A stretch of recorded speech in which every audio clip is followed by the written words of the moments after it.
हमारे साथ जो ओम प्रकाश सचदेवा जी यहाँ पर खड़े हैं और भी हमारे यहाँ साथी खड़े हैं आर्य समाज के, और उन्हीं से जानकारी लेंगे। सर, आपके यहाँ जो व्यवस्था है ये किस प्रकार की व्यवस्था यहाँ आपने कर रखी है? काफ़ी टाइम से बना हुआ था, हमारे गलियाँ बिल्कुल आसपास है। तो ये जो लोग पेपर देने आते थे हमारे घरों में अपने मोबाइल और बैग ऐसे ही डाल जाते थे कि अंकल जी अगर आपको दे दो तो आपकी इच्छा, ये तो हमारा जाए तो हमारा सामान जाएगा। उनको देख के संस्था ने फायदा किया। अभी इतना बड़ा भवन हमारे पास है, इतनी बड़ी व्यवस्था है, तो करीब 5 साल से व्यवस्था पहले से ही चल रही है। अब 2 साल से इनको भोजन भी देने की हमने पूरी कराए और इनको भोजन देते हैं। अंदर एसी लगे हैं, देखो अंदर महिलाओं के बैठने की अलग व्यवस्था है, पुरुषों की बैठने की अलग व्यवस्था है, पूरे शौचालय है। बाहर करीब 500 गाड़ियाँ पार्क हो सकती है, 500 गाड़ियाँ। तो ये व्यवस्था पूरी सुचारू रूप से चल रही है।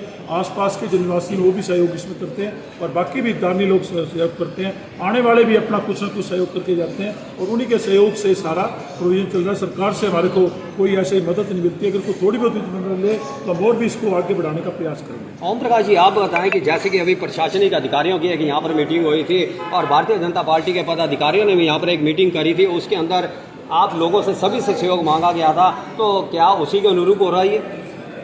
सबसे पहले वर्मा जी, मैं आपके सागरी लहरी के चैनल का बहुत बहुत हार्दिक धन्यवाद करता हूं कि आप हमारी प्रार्थना को यहाँ पर आए और आपने इसको कवरेज की। जैसा कि आपने ये हमारे जो सवाल किया, वो जो संस्थाएं थी उनकी अलग से मीटिंग हुई थी, तो अलग से संस्थाओं ने अपना अरेंजमेंट किया था। लेकिन हमारा ये जो प्रोग्राम पहले से ही ये चल रहा था। जब भी बच्चों के कोई एग्ज़ाम होते थे तो आर्य समाज सबसे आगे उसने ये कार्य किया था। इस तरह से हमारे जो आर्य समाज के मंत्री हैं श्री योगेश शर्मा जी, इनको जाता है, इन्होंने ये प्रोग्राम शुरू किया था। जैसे इन्होंने बताया कि लोग बड़े परेशान होते थे, बेचारे इधर उधर भटकते थे, सुबह रात को चलते थे घरों से, नार रोड से, भिवानी से, सिरसा से, हिसार से, तो तब बहुत दिक्कत होती, इनको कहीं चाय पीने को नहीं मिलती थी। तो जब हमने ये चीज़ इनको देखी, हमें बड़ी तकलीफ हुई कि आर्य समाज इस कार्य के लिए ही क्यों ना आगे आए।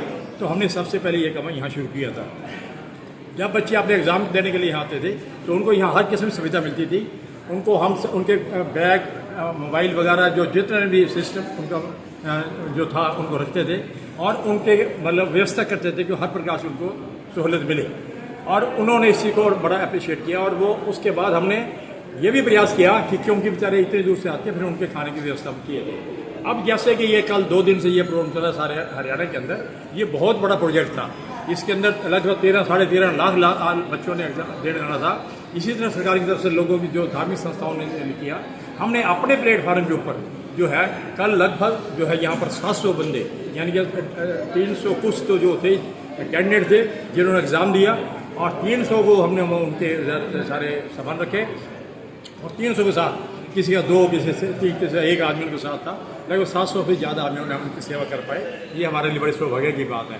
आज भी इसी कड़ी के अंदर बहुत सारे लोग जो हैं, 150 बंदा बच्चा गया हुआ है एग्ज़ाम देने के लिए, और उनके साथ जो अभिभावक आए हुए हैं उनको भी ये आप देख रहे हैं कि किसी किस्म की कोई व्यवस्था नहीं है। हमारी वॉलंटियरशिप इतनी है कि आदमी बैठे हैं बाहर, जब भी कोई आता सबसे पहले उसको कहते हैं कि आप जो है इनको पहले भोजन कराइए, पहले इनके बैग रखाओ, उसके बाद इनको भोजन कराओ, और आराम से ये बिल्कुल रेस्ट कर रहे हैं।